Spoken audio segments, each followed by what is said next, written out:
ইউনূসকে হটাতে হাত মেলাচ্ছে বিএনপি আওয়ামী লীগ।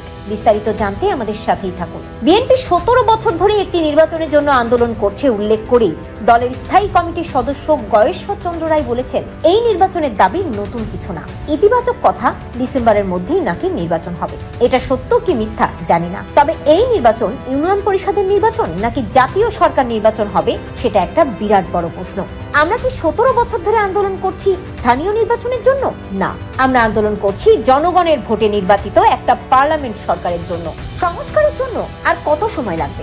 অন্তর্বর্তী সরকারকে তা জানানোর আহ্বান জানিয়েছে গয়েশ্বর চন্দ্র রায়। তিনি বলেন, আমরা নির্বাচনের কথা শুনি না, আমরা সকাল বিকেল সংস্কারের কথা শুনি। সারাদিন সংস্কারের জারি গান কেন? এই জারি গান শোনার দরকার নেই। আপনারা একটা ভোট দেবেন, ভোট দেওয়ার জন্য কতটুকু সময় দরকার আমরা জানি না। একটা সুষ্ঠু নির্বাচন দেওয়ার জন্য ঠিক কতটুকু সময় দরকার তা আমরা জানি। সুতরাং অহেতুক সময় নষ্ট না করে সংস্কার করতে ঠিক কত সময় লাগবে সেটা স্পষ্ট করে জানিয়ে দেওয়ার আহ্বান জানিয়েছেন গয়েশ্বর চন্দ্র রায়। তার কথার মধ্যে স্পষ্ট ধারণা পাওয়া গেছে, ডক্টর মোহাম্মদ ইউনূস যদি সঠিক সময়ের মধ্যে নির্বাচন না দেন তাহলে অন্য পথেই হাঁটবে বিএনপি, এবং সেটা ডক্টর মোহাম্মদ ইউনূসকে হটানোর জন্য। তার এই বক্তব্যের পরিপ্রেক্ষিতে সৃষ্টি হচ্ছে অনেক জল্পনা কল্পনা। তবে কি ইউনূসকে হটাতে হাত মেলাতে চলেছে বিএনপি আওয়ামী লীগ?